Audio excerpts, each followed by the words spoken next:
Assalamualaikum warahmatullahi wabarakatuh. Salam dan bahagia. Kami dari kelompok 2 akan menjelaskan mengenai sejarah perkembangan kurikulum di Indonesia.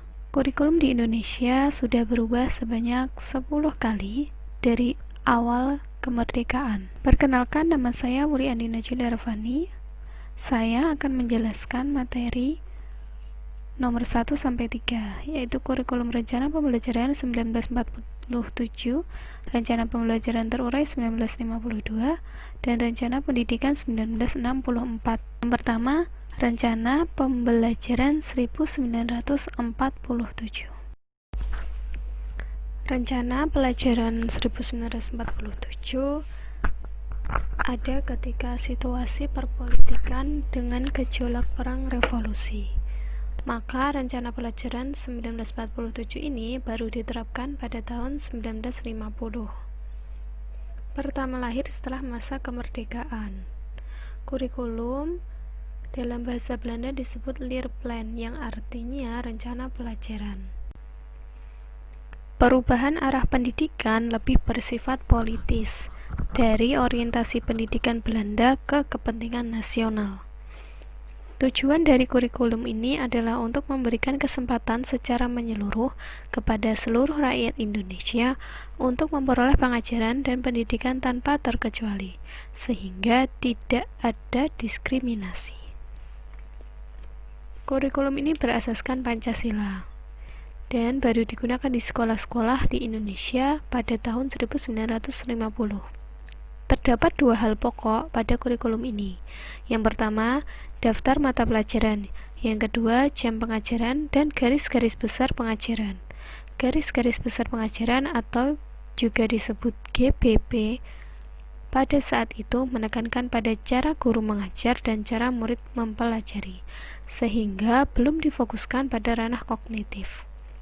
Rencana pelajaran 1947 boleh dikatakan sebagai pengganti sistem pendidikan kolonial Belanda, karena suasana kehidupan berbangsa saat itu masih dalam semangat juang merebut kemerdekaan.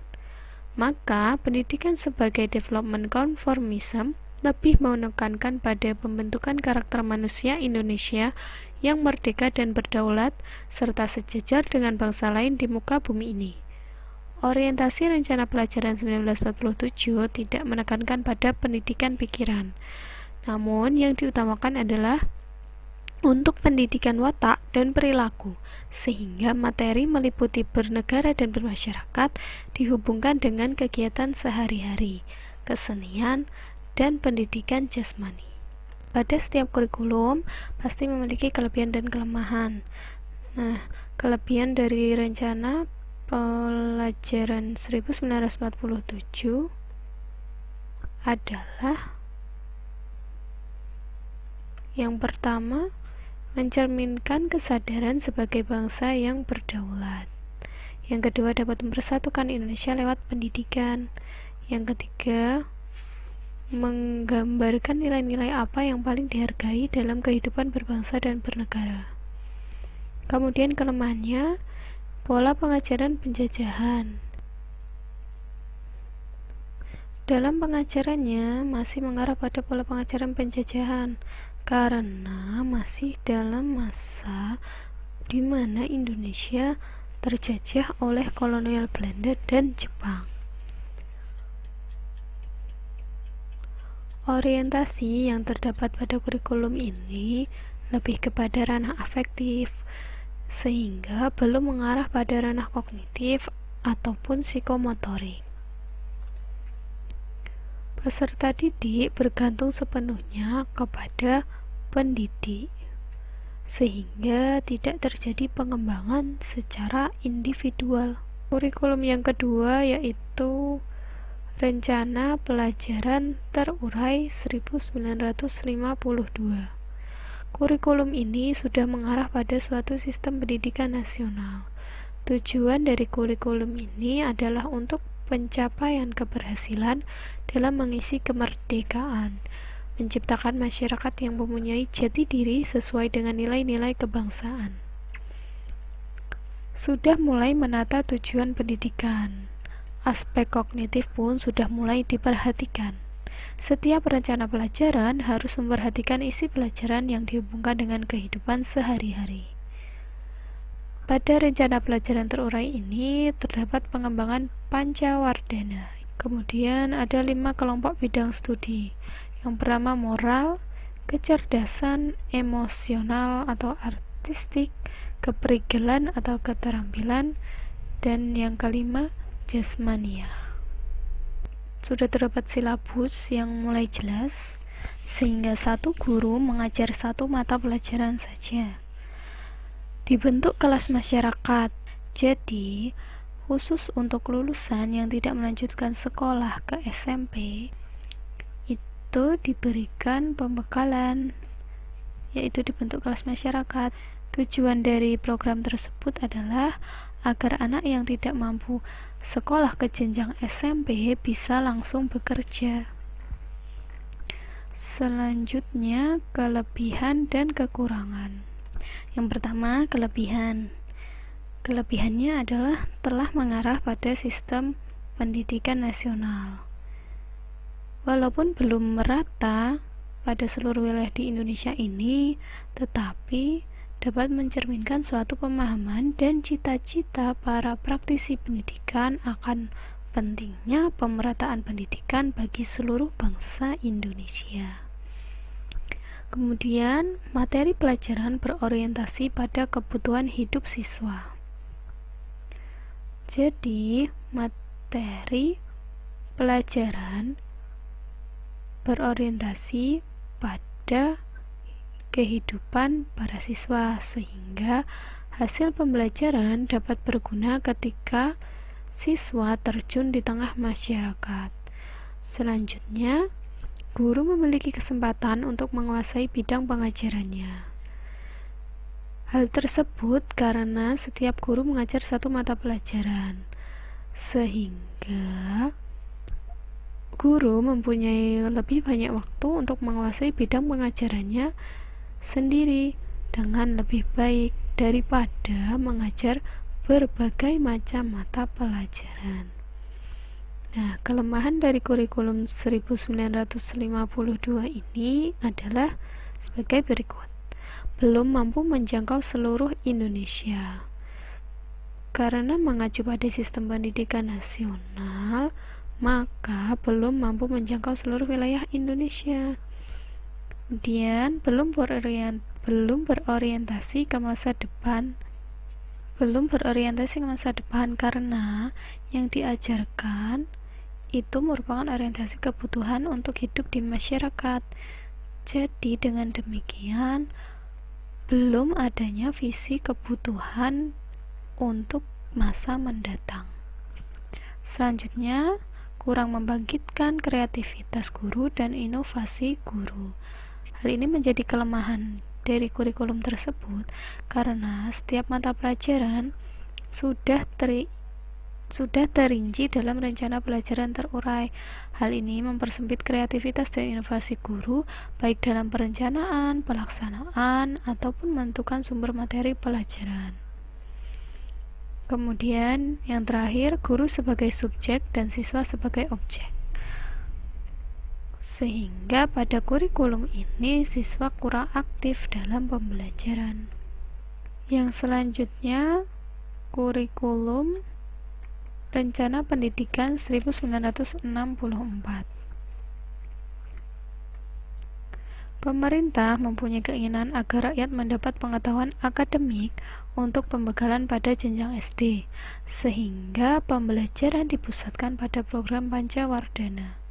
Tujuan kurikulum ini adalah untuk meningkatkan sikap nasionalisme dan cinta tanah air. Cara belajar yang dijalankan menggunakan metode gotong royong terpimpin. Setiap hari Sabtu dijadikan sebagai hari krida. Hari krida itu adalah hari di mana sekolah memberikan kebebasan pada siswa untuk berlatih kegiatan di bidang kebudayaan, kesenian, dan olahraga sesuai dengan minat masing-masing siswa.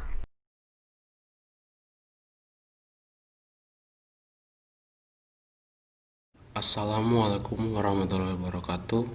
Salam dan bahagia. Perkenalkan, nama saya Melkianus C. Purwanawati, NIM 2018 016 014. Baik teman-teman, pada kesempatan kali ini saya akan menjelaskan sedikit tentang tugas mata kuliah kajian pengembangan kurikulum IPA. Dengan topik yang saya akan bahas yaitu tentang kurikulum 1968 dan kurikulum MBO. Baik teman-teman, kita masuk pada bagian yang pertama yaitu tentang kurikulum 1968. Jadi teman-teman, di dalam kurikulum 1968 terdapat yang namanya Pancawardhana. Jadi, Pancawardhana ini merupakan kurikulum rencana pendidikan di tahun 1968 yang memiliki dua bagian penting, yaitu yang pertama yaitu pembenahan jiwa, pengetahuan dasar, dan kecakapan khusus. Dan yang kedua yaitu perwujudan dari perubahan orientasi pada pelaksanaan Undang-Undang Dasar 1945 secara murni dan konsekuensi. Baik teman-teman, kita masuk pada penjelasan yang berikut yaitu tentang tujuan kurikulum 1968. Ada beberapa tujuan kurikulum 1968, diantaranya yaitu yang pertama yaitu membentuk manusia Pancasila yang sejati. Yang kedua yaitu bermoral. Yang ketiga yaitu kuat. Yang keempat yaitu sehat jasmani. Yang kelima, budi pekerti. Yang keenam, mempertinggi kecerdasan. Yang ketujuh, keyakinan beragama. Dan yang kedelapan yaitu keterampilan jasmani. Baik teman-teman, kita lanjut pada penjelasan yang berikut yaitu tentang isi dari pendidikan kurikulum di tahun 1968 yang terdiri atas 3 bagian penting, yaitu isi pendidikan kurikulum di tahun 1968 yang pertama yaitu adalah kegiatan kecerdasan. Isi yang kedua yaitu tentang keterampilan, dan isi pendidikan kurikulum di tahun 1968 pada bagian yang ketiga yaitu menjelaskan tentang mempertinggi pengembangan fisik yang sehat dan kuat. Kita lanjut pada penjelasan yang berikut yaitu tentang ciri-ciri kurikulum di tahun 1968. Ada terdiri dari 4 bagian penting, yaitu yang pertama yaitu bersifat korelasi subjektif atau diartikan sebagai materi pembelajaran pada tingkat dasar yang memiliki korelasi dengan kurikulum sekolah lanjutan. Ciri yang kedua yaitu jumlah mata pelajaran. Untuk jenjang SD terdapat 10 bidang studi. Untuk jenjang SMP terdapat 18 bidang studi. Dan untuk jenjang SMA jurusan totalnya semua 57 bidang studi. Untuk ciri yang ketiga yaitu disederhanakan menjadi 2 jurusan, yaitu yang pertama sastra sosial budaya dan yang kedua yaitu ilmu pasti pengetahuan alam atau PASPAL. Dan untuk ciri yang keempat yaitu penjurusan di SMA dilakukan di kelas 2. Adapun kelebihan dari kurikulum 1968, yaitu kelebihan yang pertama dari kurikulum 1968 yaitu pedoman penyelenggaraan pendidikan secara nasional. Kelebihan yang kedua yaitu dikembangkan dalam nuansa otonomi. Dan kelebihan yang ketiga dari kurikulum 1968 ini adalah pembelajaran di ruangan kelas diserahkan pada guru. Selain ada kelebihan dari kurikulum 1968, ada juga kekurangannya, yaitu yang pertama masih kurangnya memperhatikan pembelajaran praktik. Yang kedua, yaitu tidak dapat memenuhi kebutuhan real. Dan untuk kekurangan yang ketiga yaitu hanya memuat mata pelajaran pokok saja. Baik teman-teman, kita masuk pada bagian B tentang kurikulum MBO atau kurikulum di tahun 1975. Baik teman-teman, jadi kurikulum MBO atau kurikulum yang di tahun 1975 ini menekankan pada tujuan agar pendidikan lebih efisien dan efektif. Selain itu, metode, materi, dan tujuan pengajaran dirinci dalam prosedur pengembangan sistem instruksional atau PPSI. Adapun kurikulum ini dikenal dengan istilah satuan pelajaran, yakni rencana pelajaran setiap satuan bahasan.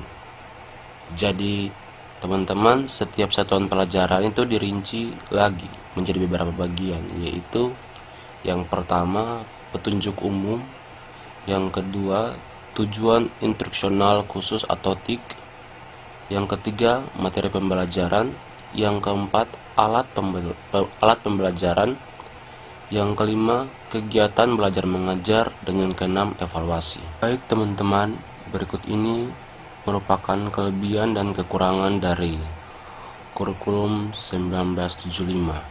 Di antaranya yaitu yang pertama yaitu tentang kelebihan dari kurikulum 1975. Terdiri dari 7 bagian penting, yaitu yang pertama, 1. Berorientasi pada tujuan. Yang kedua, mengarah pada pembentukan tingkah laku siswa. Yang ketiga, relevan dengan kebutuhan masyarakat. Yang keempat, menggunakan pendekatan psikologis. Yang kelima, menekankan efektivitas dan efisien.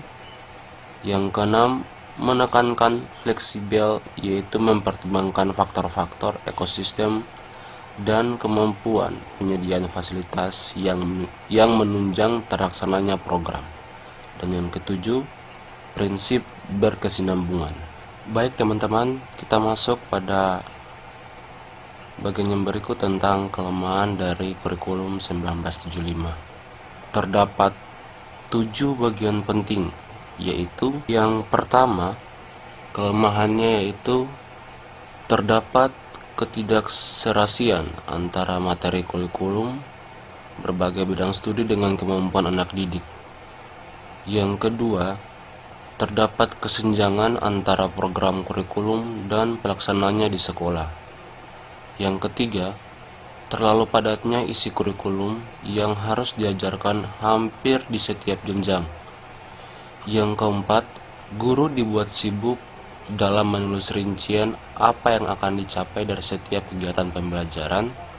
Dan yang kelima yaitu, pada kurikulum ini menekankan pada pencapaian tujuan pendidikan secara sentralistik sehingga kurang memberi peluang untuk berkembangnya potensi daerah.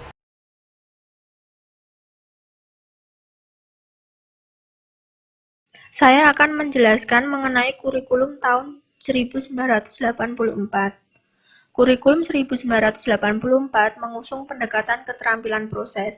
Kurikulum ini juga sering disebut kurikulum 1975 yang disempurnakan. Posisi siswa akan sebagai subjek belajar. Dari mengamati sesuatu, mengelompokkan, mendiskusikan, hingga melaporkan. Model ini disebut cara belajar siswa aktif atau CBSA atau Student Active Learning atau SAL. Tokoh penting di balik lahirnya kurikulum 1984 adalah Profesor Dr. Koni R. Semiawan, Kepala Pusat Kurikulum Depdiknas periode 1980 sampai 1986. Ciri-ciri kurikulum 1984 yaitu berorientasi pada tujuan instruksional, pendekatan pembelajaran berpusat pada anak didik, pelaksanaan pendidikan sejarah perjuangan bangsa, materi pelajaran menggunakan pendekatan spiral, menanamkan pengertian terlebih dahulu sebelum diberikan latihan. Kelebihan dan kelemahan kurikulum 1984 yaitu kelebihannya, pendekatan pembelajaran yang memberikan kesempatan kepada siswa untuk aktif terlibat secara fisik, mental, intelektual, dan emosional. Kelemahannya yaitu posisi siswa ditempatkan sebagai subjek belajar dan banyak sekolah kurang mampu menafsirkan CBSA. Selanjutnya ada kurikulum tahun 1994. Kurikulum 1994 adalah seperangkat rencana yang menekankan pada cara belajar siswa aktif secara fisik, mental, intelektual, dan emosional. Kurikulum 1994 dibuat sebagai penyempurnaan Kurikulum 1984 dan dilaksanakan sesuai Undang-Undang Nomor 2 Tahun 1989 tentang Sistem Pendidikan Nasional. Hal ini berdampak pada sistem pembagian waktu pelajaran, yaitu dengan mengubah dari sistem semester ke sistem catur bulan. Ciri-ciri kurikulum 1994 yaitu perubahan dari semester ke catur bulan, pola pengajaran berorientasi teori belajar mengajar menjadi berorientasi pada muatan, bersifat populis, yaitu dapat memberlakukan satu sistem kurikulum untuk semua siswa di seluruh Indonesia. Dalam pelaksanaan kegiatan, guru hendaknya memilih dan menggunakan strategi yang melibatkan siswa aktif belajar baik secara mental, fisik, dan sosial. Kelebihan dan kelemahan kurikulum 1994 yaitu kelebihannya yang pertama, penggunaan strategi yang melibatkan siswa aktif dalam belajar baik secara mental, fisik, dan sosial, pengajaran dari hal yang konkret ke hal yang abstrak, dari hal yang mudah ke hal yang sulit, dari hal yang sederhana ke hal yang kompleks. Kekurangannya atau kelemahannya yaitu yang pertama, aspek yang dikedepankan dalam kurikulum 1994 terlalu padat. Yang kedua, konsep pengajaran satu arah dari guru ke murid. Yang ketiga, beban belajar siswa terlalu berat. Yang keempat, materi pelajaran yang dianggap terlalu sukar. Yang kelima, pengulangan-pengulangan materi yang dianggap sulit perlu dilakukan untuk pemantapan pemahaman. Selanjutnya yaitu kurikulum tahun 2004. Kurikulum pendidikan yang berlaku pada tahun 2004 adalah kurikulum 2004 atau biasa disebut dengan kurikulum berbasis kompetensi atau KBK. KBK merupakan seperangkat rencana dan pengaturan tentang kompetensi dan hasil belajar yang harus dicapai siswa, penilaian kegiatan belajar mengajar, dan pemberdayaan sumber daya pendidikan dan mengembangkan sekolah. Ciri-ciri kurikulum 2004 yaitu menekankan pada ketercapaian kompetensi siswa baik individual maupun klasikal, berorientasi pada hasil belajar dan keberagaman, penyampaian dalam pembelajaran menggunakan metode dan pendekatan yang bervariasi, sumber belajar bukan hanya guru, tetapi juga sumber lainnya yang mengandung unsur edukatif. Penilaian menekankan pada proses dan hasil belajar dalam usaha penguasaan suatu kompetensi.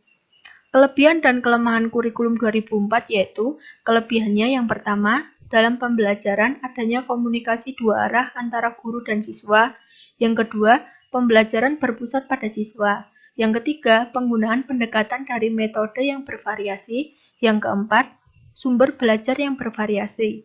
Kelemahannya yaitu kurangnya sumber manusia yang potensial dalam menjabarkan KBK, dengan kata lain, masih rendahnya kualitas seorang guru. Karena dalam KBK, seorang guru dituntut untuk lebih kreatif dalam menjalankan pendidikan. Assalamualaikum warahmatullahi wabarakatuh. Perkenalkan, nama saya Dita Solawati Ainingrum. Saya di sini akan mempresentasikan tentang pengertian dari kurikulum KTSP dan kurikulum K13. Yang pertama, ada pengertian dari kurikulum KTSP. Kurikulum KTSP atau kurikulum tingkat satuan pendidikan adalah kurikulum operasional yang disusun dan dilaksanakan oleh masing-masing satuan pendidikan dengan memperhatikan dan berdasarkan standar kompetensi serta kompetensi dasar yang dikembangkan oleh Badan Standar Nasional Pendidikan atau BNSP. KTSP juga adalah suatu ide tentang pengembangan kurikulum yang diletakkan pada posisi yang paling dekat dengan pembelajaran, yakni sekolah dan satuan pendidikan. KTSP merupakan salah satu wujud reformasi pendidikan yang memberikan otonomi atau kewenangan kepada sekolah dan satuan pendidikan untuk mengembangkan kurikulum sesuai dengan potensi, tuntunan, dan kebutuhan dari masing-masing sekolah. Dalam KTSP, pengembangan kurikulum dilakukan oleh guru, kepala sekolah, serta komite sekolah dan dewan pendidikan. Badan ini merupakan lembaga yang ditetapkan berdasarkan musyawarah dari pejabat daerah setempat, komisi pendidikan pada Dewan Perwakilan Rakyat Daerah atau DPRD, penjabat pendidikan daerah, kepala sekolah, tenaga pendidikan, perwakilan orang tua, peserta didik, dan tokoh masyarakat. Lembaga inilah yang menetapkan kebijakan sekolah berdasarkan ketentuan-ketentuan tentang pendidikan yang berlaku. Selanjutnya, komite sekolah perlu menetapkan visi, misi, dan tujuan sekolah dengan berbagai implikasinya terhadap program-program kegiatan operasional untuk mencapai tujuan sekolah. Nah, itu tadi pengertian dari kurikulum KTSP, teman-teman. Selanjutnya yaitu ada tujuan kurikulum KTSP. Nah, di sini ada 3 tujuan dari kurikulum KTSP. Yang pertama yaitu meningkatkan mutu pendidikan melalui kemandirian dan inisiatif sekolah dalam mengembangkan kurikulum, mengelola dan memberdayakan sumber daya yang tersedia. Yang kedua, meningkatkan kepedulian warga sekolah dan masyarakat dalam mengembangkan kurikulum melalui pengembalian keputusan bersama. Yang ketiga yaitu meningkatkan kompetensi yang sehat antar satuan pendidikan yang akan dicapai. Nah, secara umum, tujuan ditetapkannya KTSP adalah untuk memandirikan dan memberdayakan satuan pendidikan melalui pemberian kewenangan atau otonomi kepada lembaga pendidikan dan mendorong sekolah untuk melakukan pengambilan keputusan secara partisipatif dalam pengembangan kurikulum. Selanjutnya, ada ciri-ciri dari kurikulum KTSP. Yang pertama yaitu KTSP memberi kebebasan kepada setiap sekolah untuk menyelenggarakan program pendidikan sesuai dengan kondisi lingkungan sekolah, kemampuan peserta didik, sumber daya yang tersedia, dan kekhasan daerah.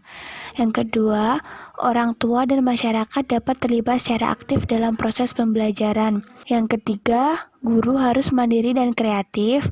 Dan yang keempat, guru diberi kebebasan untuk memanfaatkan berbagai metode pembelajaran. Nah, yang selanjutnya yaitu ada kelebihan dari kurikulum KTSP itu apa aja sih? Jadi di sini ada 3 kelebihan dari kurikulum KTSP.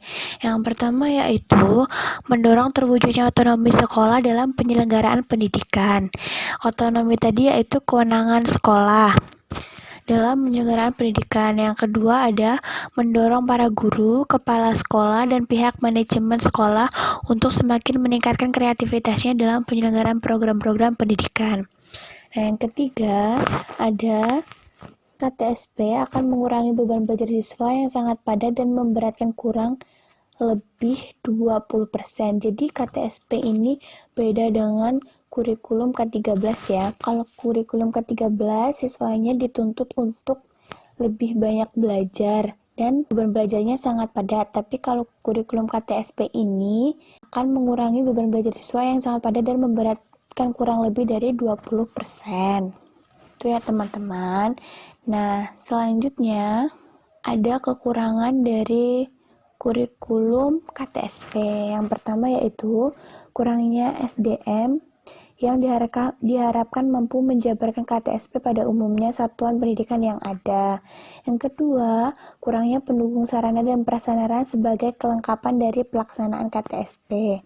Yang ketiga, masih banyaknya guru yang belum paham atau mengerti tentang KTSP secara lengkap, baik konsepnya, penyusunannya, maupun prakteknya di lapangan. Jadi tadi kan Di ciri-ciri pada KTSP disebutkan bahwa guru harus mandiri dan juga kreatif. Nah, di sini masih banyaknya guru yang belum kreatif dalam menggunakan metode pelajaran digunakan di dalam kelas. Misalnya, masih banyaknya guru yang menggunakan metode ceramah dan dapat membuat siswa lebih banyak bosan, tidak bertanya. Kurangnya kreatif guru dalam menjelaskan pelajaran itu dapat membuat siswa secara langsung tidak dapat memahami atau mengerti tentang materi yang disampaikan oleh guru. Jadi itu tadi adalah materi tentang kurikulum KTSP ya teman-teman. Nah, selanjutnya yaitu di sini saya akan menjelaskan juga tentang kurikulum 2013 atau kita lebih kenal dengan K13. K13 itu apa sih? Jadi kurikulum 2013 merupakan sebuah kurikulum yang mengutamakan pemahaman, skill, dan pendidikan berkarakter.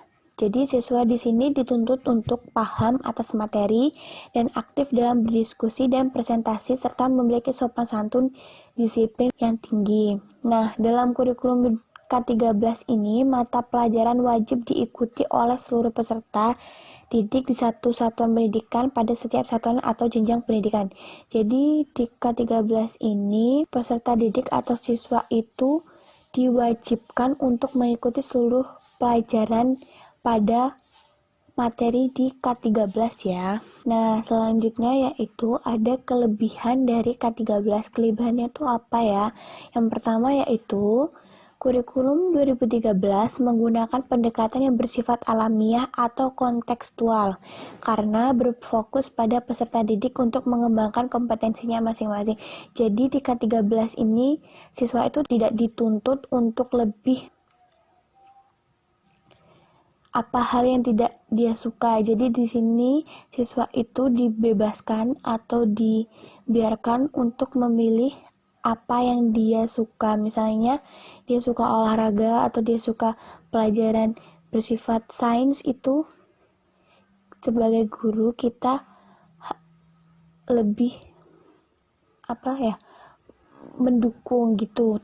Beda dengan KTSP yang siswanya dituntut. Kalau di K13 ini siswa tidak dituntut dan bisa berfokus pada satu untuk mengembangkan kompetensinya masing-masing.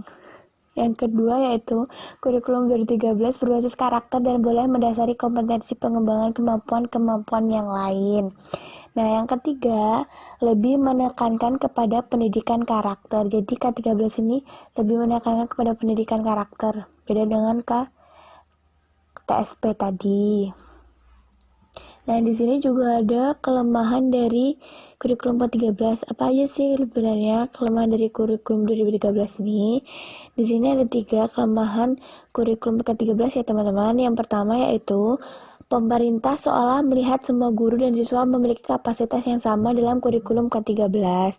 Yang kedua, tidak ada keseimbangan antara orientasi proses pembelajaran dan hasil dalam kurikulum K13.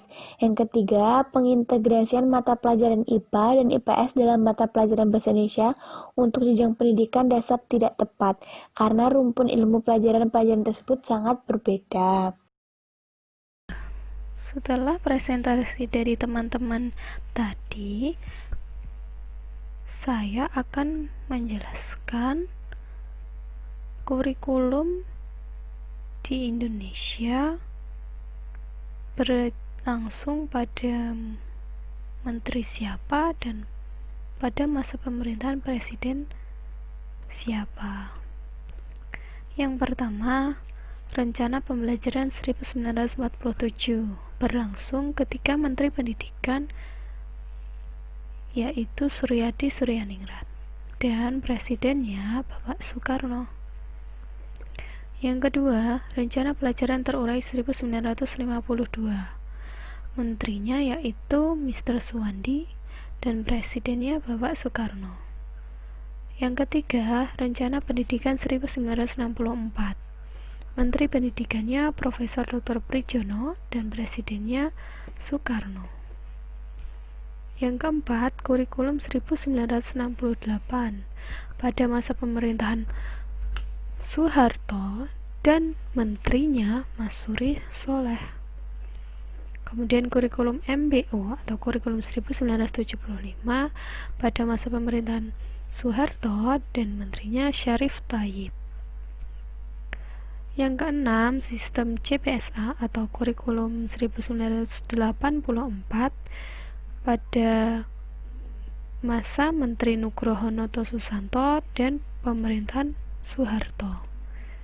Yang ketujuh, sistem caturwulan atau kurikulum 1994 pada pemerintahan Soeharto dan berlangsung saat menterinya Wardiman Djojonegoro. Kemudian yang kedelapan, kurikulum berbasis kompetensi pada Menteri Abdul Malik Fajar dan Presiden Susilo Bambang Yudhoyono. Kesembilan yaitu kurikulum tingkat satuan pendidikan atau KTSP pada tahun 2006 oleh Menteri Bambang Sudibyo dan Presiden Susilo Bambang Yudhoyono. Kemudian yang terakhir yang saat ini masih dipakai yaitu kurikulum 2013 oleh Menteri Muhammad Nuh dan saat presidennya Susilo Bambang Yudhoyono. Kurikulum 2013 ini juga mengalami beberapa revisi saat menteri yang menjabat yaitu Anies Baswedan. Sekian dari kami, apabila ada salah kata mohon dimaafkan. Semoga apa yang kami sampaikan bermanfaat untuk teman-teman semua. Jangan lupa like, comment, dan subscribe. Terima kasih, salam dan bahagia. Wassalamualaikum warahmatullahi wabarakatuh.